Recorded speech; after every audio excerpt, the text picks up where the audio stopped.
Hey, what's up, guys?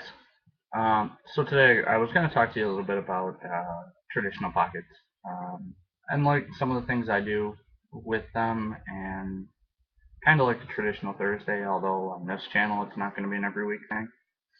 Um, it's kind of more to help not only myself, but maybe help you guys learn a couple tricks too. So oftentimes it's talking about like freehand versus like using one of these. Where you put this in, measure that thing, and you get your depth from that. And then, if you do use one of these, um, how tight do you go with the leathers over the top of this? Some people pull them like super tight, and then they go to pull this thing out, and everything's just so tight that the pocket's just never going to work. Um, some people go just two of these things down for the proper depth, and then adjust from there. Um, Personally, I do use that, but it's more as a gauge to tell just how deep to make it. And then once I have the depth set, I take the thing out and then just try to freehand it. Because I've noticed freehanding it, I tend to get better results than using that for the entire stringing. Like this took me a couple days to do, but this was all freehanded. Um, Looks like I need a new ball stop on there. But otherwise, I mean, this was all freehand. I kind of just did one of these with my hand and then just kind of went through, full, adjusted everything to get all the tension right. Which, yes, with this type of pocket, it is a stiffer pocket feel anyway because of the double knots, double interlocks. Um, they tend to give a stiffer feel to a custom or traditional pocket. So um, I tend to like that feel a little better. There isn't as much play as far as where the pocket will go, but it does have some shiftiness. It just won't go all the way down like some people like. Maybe with a little more play, because honestly, I'm a goalie, so I don't really, use it. I mean, the more I start doing this, it is starting to kind of go down, but for the main part, it just stays up. That's how I wanted it when I was stringing it. It's kind of like a mid-high. And any of you OG head guys, this is an OG Cyber, pretty much Generation 1. I got it at a tournament a long time ago when I was in like 10th grade. So this head is very, very old. Older than even the OG Blade. So if you have one, cherish it. A lot of the guys tend to find that these sidewalls crack, which now I've noticed Brian is selling these more as a defensive head, which when these first came out, they're selling them all as like basically an all-around head, which I know a couple guys that tried using them for face-offs, but I mean these don't have much in the way of play as far as shiftiness. But back to the traditionals. Um, you know, uh, Single overlock or single interlocks will tend to give you a little more play as far as the pocket shifting.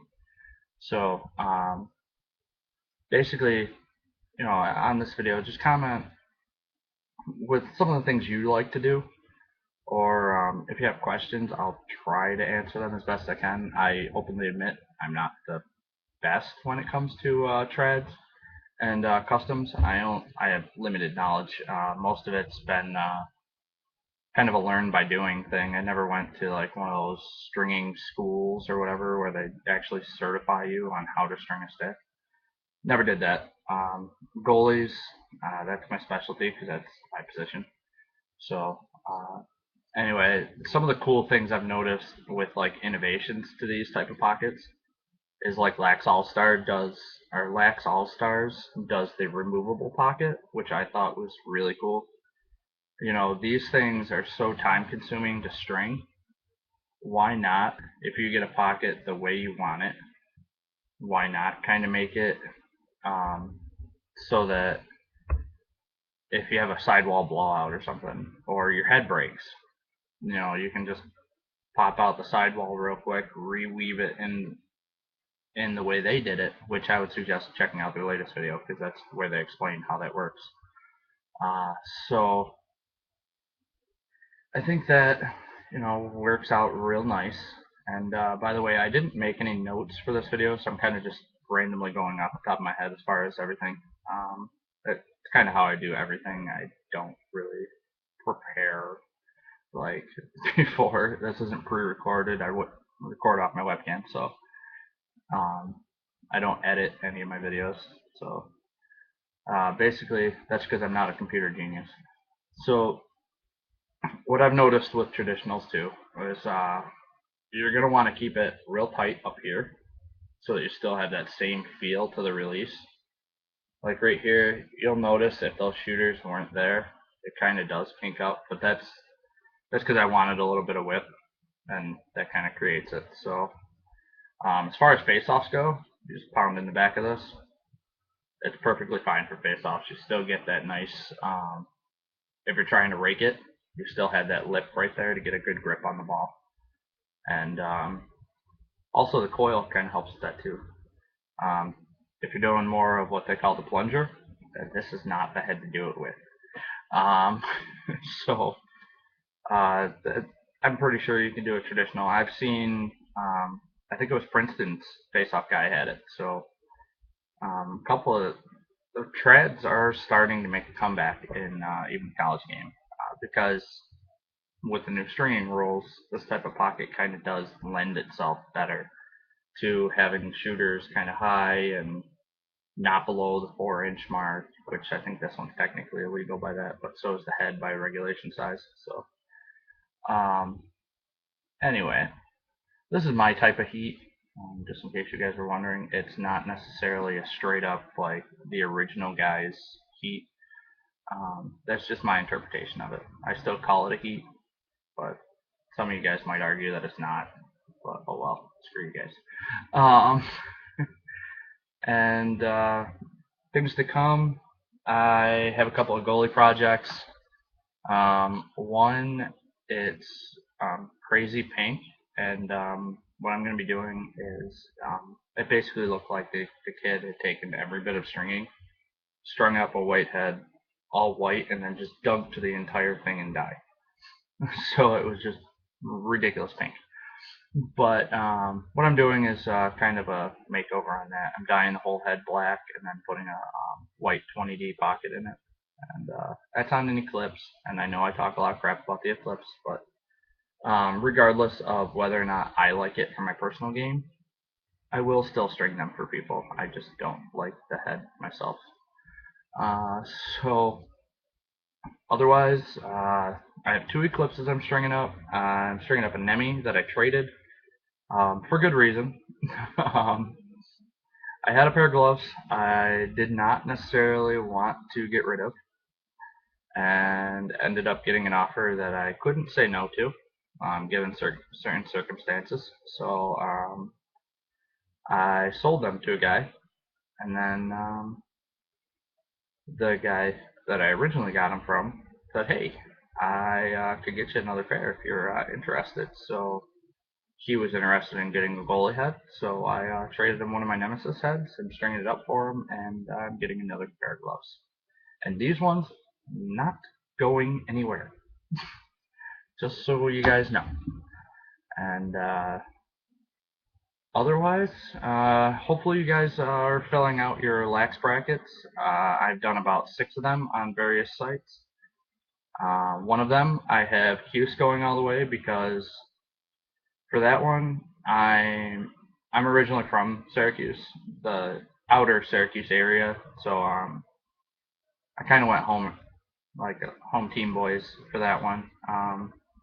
Although it seems very unlikely that it's going to happen, so I just want to see them win it. For JoJo, he's been working so hard this year.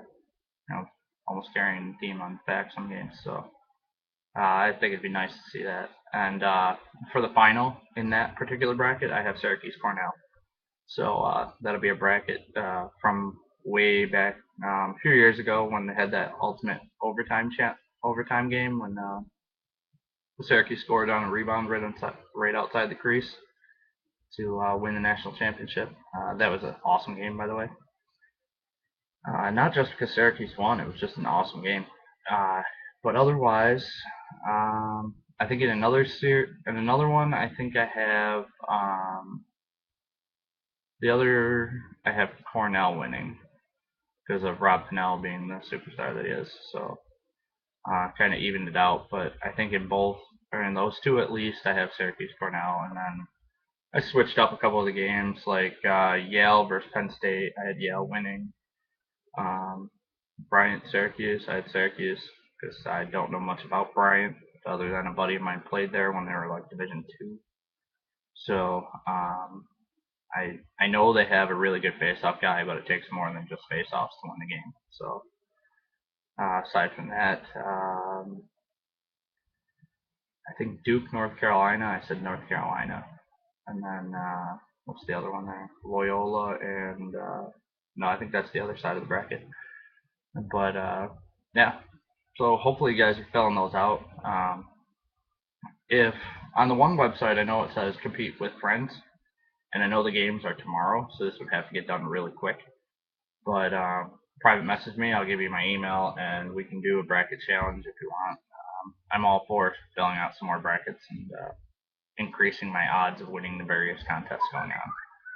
So my phone was whistling at you, just so you know. Hopefully your good-looking mom or sister didn't just walk through the door and get offended while you're watching this. That was my phone. Yeah. So I'll talk to you guys later.